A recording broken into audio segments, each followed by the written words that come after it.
कन्हैया कुमार जिंदाबाद, राहुल गांधी जिंदाबाद, राहुल गांधी जिंदाबाद, कन्हैया कुमार जिंदाबाद,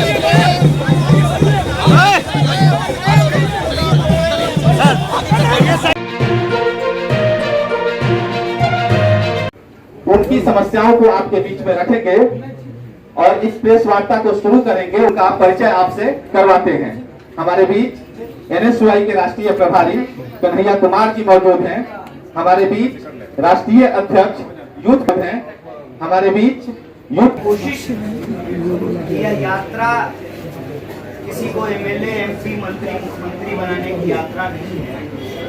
यह यात्रा दरअसल बिहार में जो आम सवाल उससे जो प्रभावित लोग उनकी आवाज बने, जन संघर्ष का एक मंच बने और प्रभावित वर्ग के जो लोग खुद से अपनी बात आप मीडिया साथियों के साथ 4.25 लाख खाली, 4.25 लाख, 3,75,000 सैंक्शन पोस्ट खाली पड़ा।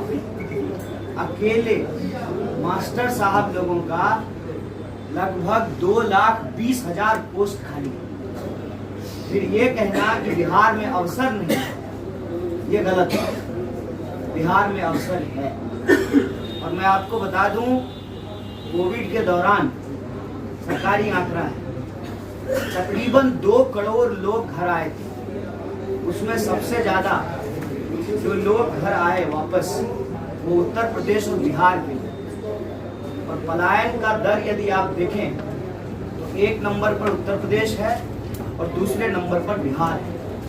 अकेले बिहार से लगभग 60 लाख से ज्यादा लोग पलायन कर रहे हैं। इसमें एक बात और स्पष्ट करता हूं, हमेशा से नहीं पलायन होते। पलायन की दर को जब आप देखेंगे तो 2000 के बाद पलायन बढ़ा है। और जब आप बेकारी के आंकड़ों को देखेंगे बिहार में, ये बहुत मजेदार चीज है। एक तरफ हर किसी को देख के लगेगा कि बिहार में विकास बहुत तेजी से हो रहा है, सड़कें बन रही हैं, पुल बन रहा है, जहां नदी नहीं है वहां भी पुल बन जा रहा है। और सड़क और नदी के ऊपर पुल बने ना बने, कम से कम पेपर पे तो बन ही जा रहा है पुल। तो उसको देख करके लगता है कि विकास बहुत हो रहा है, सड़कें चौड़ी हो जा रही हैं। लेकिन जब आप बेकारी के आंकड़ों को देखेंगे, और बहुत मजेदार है, शहरी क्षेत्र में लगभग 30% बेकारी है और ग्रामीण क्षेत्र में लगभग 9% बेकारी है। ये बताता है कि जब रोजगार के अवसर उपलब्ध नहीं होंगे तो स्वाभाविक रूप से लोगों को अपना घर बार छोड़ करके बाहर जाना होगा। सरकार के तमाम दावों के बावजूद हकीकत ये है कि देश में किसानों और जवानों की आत्महत्या दर बढ़ी। आपको सुनकर के आश्चर्य होगा और दुख होगा कि 1 घंटे में 2 जवान आत्महत्या करते हैं, लगभग इतने ही किसान आत्महत्या। उसकी वजह क्या है?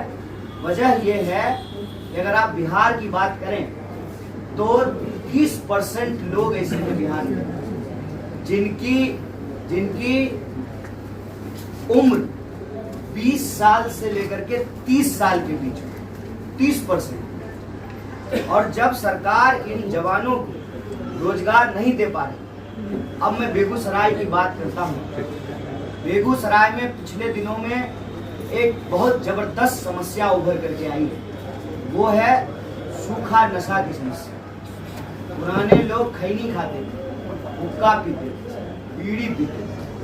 आजकल का जो नौजवान है, किसी भी कॉलेज के फील्ड में चले जाइए, किसी भी कॉलेज के पिछले हिस्से में चले जाइए, कोई ऐसा सुनसान इलाका चले जाइए, आपको वहाँ पे सिरिंज फेंका हुआ मिलेगा। और यह बात सब लोग अपनी आंखों से देख रहे हैं, कोई इस पे कोई बात करने को तैयार नहीं। हमारे बिहार के नौजवानों को ड्रग्स में धकेला जा रहा है और आप सब लोगों को मालूम है, एक बार में हजारों करोड़ का ड्रग्स पकड़ा जाता है।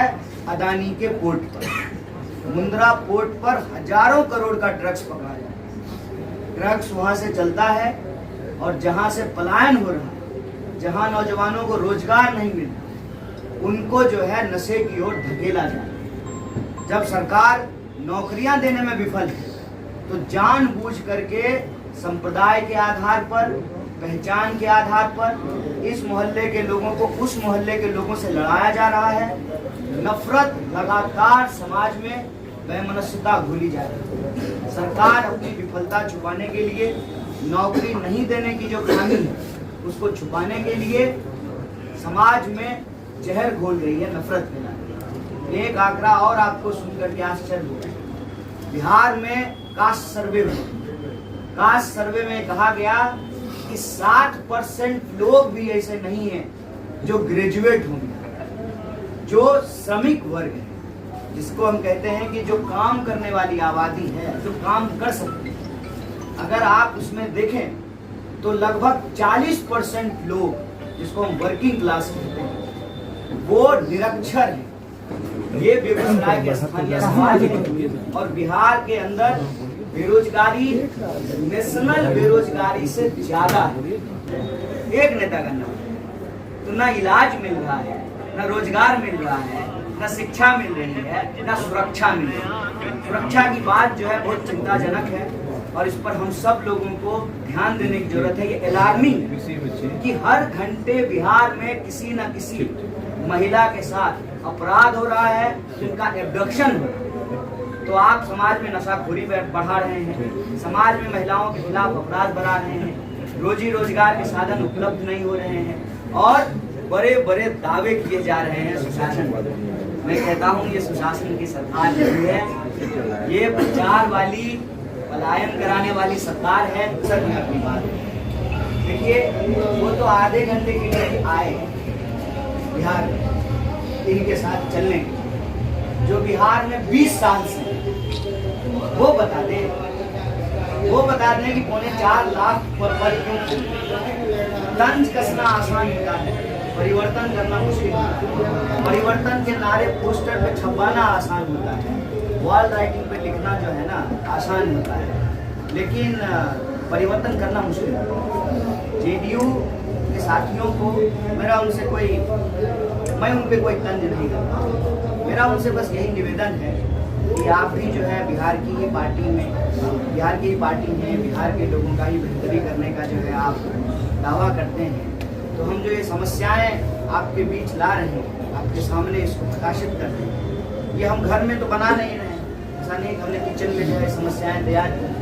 ये समस्याएं आपके 20 साल के शासन में जो है पैदा हुई, तो हम आप पे तंज नहीं करते हैं, आपसे निवेदन करते हैं कि आप भी आइए, आधे घंटे ना सही, आप 15 मिनट ही हमारे साथ चलिए और इन जवानों और किसानों का दर्द सुनिए। मक्का अनुसंधान केंद्र यहाँ से चल रहा था तो गिरिराज सिंह कुछ नहीं बोले थे पार्लियामेंट में, भाषण उनका सुने पार्लियामेंट में। उनको लोग यहाँ वोट दिया है बेगूसराय का मुद्दा उठाने के लिए कि राहुल गांधी जी का टी शर्ट दे। बेगूसराय के लोगों ने उनको क्यों वोट दिया है? बेगूसराय के लोगों ने उनको वोट दिया है कि सबके खाते में बीजेपी 15 लाख रुपया पहुंचाएगी, हर साल 2 करोड़ नौकरी मिलेगी, किसानों की आमदनी दुगनी की जाएगी, जवानों को जो है नौकरी दिया जाएगा, महिलाओं को सुरक्षा दी जाएगी। इसके लिए वोट दिया है कि राहुल गांधी जी कौन सा टी शर्ट पहनते हैं उसका कलर बताने के लिए उनको वोट दिया। सरकार चला रहे हैं वो, तीसरी बार जो है सरकार में है, 2 बार मंत्री बने हैं और वो जो है काम क्या किए हैं ये बताने के बजाय राहुल गांधी टी शर्ट कौन सा पहने ये बता रहे हैं। बुजुर्ग हैं, मुझे लगता है कि मैं उनके अच्छे स्वास्थ्य की कामना करता हूँ, वो स्वस्थ रहें, ऐसी बहकी बातें ना।